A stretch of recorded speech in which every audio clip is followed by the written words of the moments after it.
Doctor Himanta Biswa শৰ্মাৰ শাসনকালত অসমৰ যে প্ৰতিটো চৰকাৰী বিভাগতে দুৰ্নীতি আৰু ভ্ৰষ্টাচাৰ সংঘটিত হৈ আছে, সেই কথা যোৱাকালি নুপুৰ বৰাৰ গ্ৰেপ্তাৰৰ পাছত আকৌ এবাৰ স্পষ্ট হৈ পৰিলে। মুখ্যমন্ত্ৰীৰ মুখাখন নুপুৰ বৰা নামৰ ACS বিষয়াগৰাকীয়ে উদঙাই দিলে। মুখ্যমন্ত্ৰীৰ দুৰ্নীতিৰ বিৰুদ্ধে যি শ্লোগান, সেই শ্লোগান যে কেৱল মাত্ৰ এক ৰাজনৈতিক শ্লোগান আৰু বিজেপিৰ মন্ত্ৰী, বিধায়ক আৰু নেতা পালি নেতাৰ পৃষ্ঠপোষকতাতে অসমৰ সৰ্বত্ৰ প্ৰতিটো বিভাগতে যে দুৰ্নীতি হৈ আছে আৰু দুৰ্নীতিৰ এক সিন্ডিকেট ৰাজ গঢ়ি উঠিছে, সেই কথা নুপুৰ বৰাৰ গ্ৰেপ্তাৰে পুনৰবাৰ উদঙাই দিলে। নুপুৰ বৰাৰ বাসগৃহৰ পৰা 1,70,00,000 টকা উদ্ধাৰ হৈছে, মাত্ৰ 6 বছৰ আগতে যোগদান কৰা এগৰাকী চৰকাৰী বিষয়া। এতিয়া মুখ্যমন্ত্ৰীয়ে নাজানে নেকি অসমৰ প্ৰতিটো ৰাজচক্ৰ বিষয়াৰ কাৰ্যালয়ত কিদৰে দুৰ্নীতি সংঘটিত হৈ আছে? নুপুৰ বৰাক তেওঁ গ্ৰেপ্তাৰ কৰিছে, কিন্তু অসমত থকা আন শ ACS বিষয়া যি বিভিন্ন ৰাজচক্ৰত বিষয়ৰূপে কৰ্মৰত হৈ আছে, তেওঁলোকৰ দুৰ্নীতিৰ বিৰুদ্ধে তেওঁ তদন্ত কৰাৰ সৎসাহস কৰিব পাৰিবনে? প্ৰত্যেকটো ৰাজচক্ৰ বিভাগতে মণ্ডল আৰু ACS বিষয়াই যি নেক্সাছ গঢ়ি তুলিছে আৰু এটা সিন্ডিকেট ৰাজ গঢ়ি তুলি পেলাই সাধাৰণ মানুহৰ জীৱন দুৰ্বিষহ কৰি তুলিছে, সেই কথাৰ বিষয়ে কি মুখ্যমন্ত্ৰী অৱগত নহয়?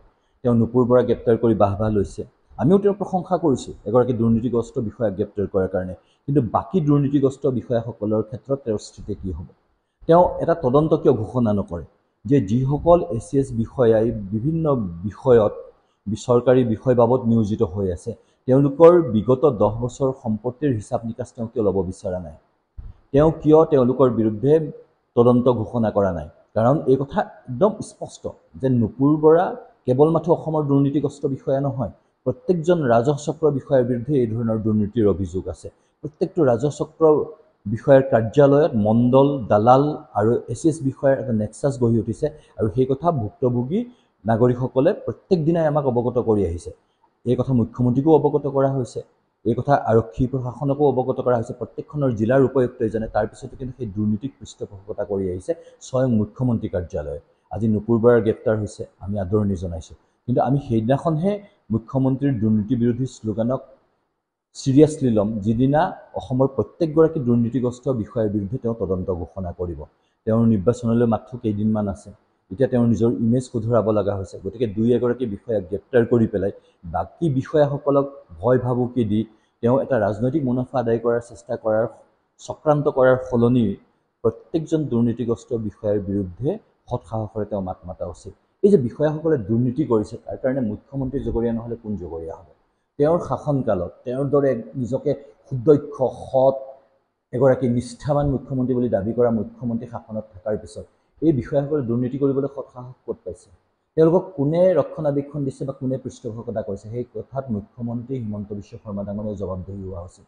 মই মুখ্যমন্ত্ৰী ডাঙৰীয়াক সুধিছোঁ, আপুনিতো সভাই সমিতিয়ে শিৰ ফুলাই ফুলাই ভাষণ দিয়ে যে আপুনি অসমখন দুৰ্নীতিমুক্ত কৰিছে, আপোনাৰ চৰকাৰৰ দিনত কোনেও 1 টকা ঘোচ নিদিয়া কৰি পেলাই চৰকাৰী কাম কাজ কৰিব পাৰিছে।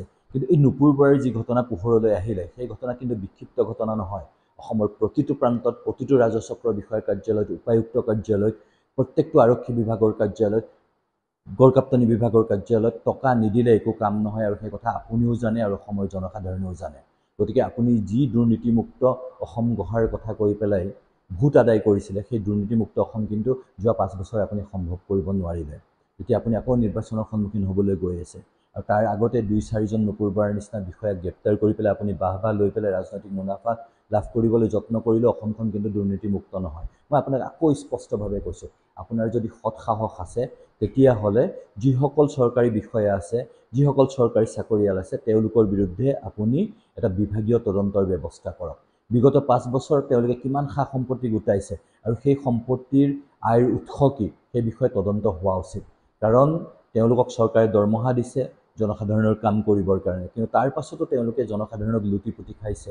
তেওঁলোকৰ যি টকা পইচাৰ লোভ, তেওঁলোকৰ যি দুৰ্নীতি ভ্ৰষ্টাচাৰৰ প্ৰতি কৰা সহাৱস্থান, তাৰ কাৰণে কিন্তু জনসাধাৰণে জীয়াতু ভুগিছে। গতিকে মুখ্যমন্ত্ৰী ডাঙৰীয়াক মই অনুৰোধ জনাইছোঁ যে আপুনি কেৱল মাত্ৰ নুপুৰ বৰা গ্ৰেপ্তাৰ কৰিয়েই যদি মনে মনে থাকে, তেতিয়াহ'লে কিন্তু জনসাধাৰণে আপোনাক সন্দেহৰ দৃষ্টিৰে চাব। নুপুৰ বৰাৰ দৰে শ ACS বিষয়াই দুৰ্নীতিৰ লগত জড়িত হৈ আছে। প্ৰতিটো ৰাজচক্ৰৰ যিসকল ACS বিষয়া নিয়োজিত হৈ আছে, তেওঁলোকৰ বিৰুদ্ধে দুৰ্নীতিৰ অভিযোগ আছে। আপোনালৈ বহুতে সেই অভিযোগসমূহ দি আছে, কিন্তু তাৰ পাছত আপুনি নীৰৱ নিমাতে আছে, আৰু এইকাৰণে নীৰৱ আৰু নিমাত হৈ আছে কাৰণ আপুনি সেই দুৰ্নীতিগ্ৰস্ত বিষয়াসকলৰ বহুতকে ৰক্ষণাবেক্ষণ দি আহিছে।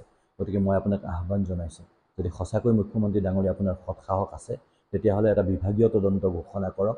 যিসকল এছ বিষয়াই আপোনাৰ কাৰ্যকালত বা সৰ্বানন্দ সোণোৱালৰ কাৰ্যকালত চাকৰিত নিযুক্তি পাইছিলে, তেওঁলোকৰ সা সম্পত্তি কিমান বাঢ়িল তাৰ তদন্ত কৰক। আৰু সেই তদন্ত কৰিলে স্পষ্ট হৈ যাব যে আপুনি দুৰ্নীতিমুক্ত অসম কৰিব পাৰিছে নে নাই। আৰু যদি আপুনি সেই দুৰ্নীতিগ্ৰস্ত বিষয়াসকলৰ বিৰুদ্ধে তদন্ত কৰাৰ সৎসাহস দেখুৱাব নোৱাৰে, তেতিয়াহ'লে আপোনাৰ এই ধৰণৰ কাম কাজক জনসাধাৰণে সন্দেহ আৰু শংকাৰ দৃষ্টিৰে চাই থাকিব আৰু এক ভেকু ভাওনাত পৰিণত হ'ব। নুপুৰ বৰাৰ নিচিনা দুই এগৰাকী বিষয়াক গ্ৰেপ্তাৰ কৰি পেলাই আপুনি ৰাজনৈতিক লাভালাভৰ কাৰণে বাহ ল'ব পাৰিব, কিন্তু অসমক দুৰ্নীতিমুক্ত আপুনি কৰিব নোৱাৰে। আপোনাক আকৌ কৈছোঁ, আপোনাৰ যদি সৎসাহস আছে, তেতিয়াহ'লে আপুনি দুৰ্নীতিৰ বিৰুদ্ধে সাহসেৰে এটা তদন্ত ঘোষণা কৰক। প্ৰত্যেকটো বিভাগতে বিষয়াসকলৰ বিৰুদ্ধে বিভাগীয় তদন্তৰ ব্যৱস্থা কৰক আৰু তেওঁলোকৰ বিগত 10 বছৰত তেওঁলোকে কিমান সা সম্পত্তি গোটাইছে, তেওঁলোকৰ ক'ত ক'ত অট্টালিকা গঢ়ি তুলিছে, তেওঁলোকৰ বেংক বেলেঞ্চ কি আছে, প্ৰত্যেকটো কথাৰ আপুনি তদন্ত কৰিবৰ কাৰণে আপোনাৰ বিভাগক নিৰ্দেশ দিয়ক। যদি তাকে নকৰে, তেতিয়াহ'লে আপুনি কেৱল মাথো নিৰ্বাচনী শ্লোগান দি অসমখন দুৰ্নীতিমুক্ত কৰিব নোৱাৰে। সেই কথা আপোনাক কৈ থলোঁ আৰু আপুনি সেই কথা মনত ৰাখিব। আৰু এই ধৰণৰ ভেকুভনা চাই চাই অসমৰ জনসাধাৰণ অতিষ্ঠ হৈ পৰিছে মুখ্যমন্ত্ৰী ডাঙৰীয়া। গতিকে আপুনি এতিয়া নিজকে সংশোধন কৰক। আপুনি জনসাধাৰণৰ প্ৰতি যে দায়বদ্ধ, অসমৰ আৰু অসমীয়া ৰাইজৰ ওচৰত যে আপুনি দায়বদ্ধ, সেই কথাবিলাক স্পষ্ট কৰাৰ সময় সমাগত। নিৰ্বাচন আহি আছে, যদি আপুনি এই ধৰণে দুৰ্নীতিগ্ৰস্ত বিষয়াসকলক ৰক্ষণাবেক্ষণ দি থাকে আৰু দুই এজন দুৰ্নীতিগ্ৰস্ত বিষয়াক গ্ৰেপ্তাৰ কৰি পেলাই বাহ লৈ ৰাজনৈতিক মুনাফা আদায় কৰিবলৈ যত্ন কৰে, তেতিয়াহ'লে কিন্তু জনসাধাৰণৰ দৃষ্টিত আপুনিও কিন্তু এই দুৰ্নীতিগ্ৰস্ত বিষয়াসকলৰ ৰক্ষকৰ ভূমিকাত অৱতীৰ্ণ হোৱা বুলি ভাবিব আৰু ইতিহাসে আপোনাক মাফ নকৰে, অসমৰ জনসাধাৰণে আপোনাক মাফ নকৰে, আৰু সেই কথা আপুনি মনত ৰাখিব।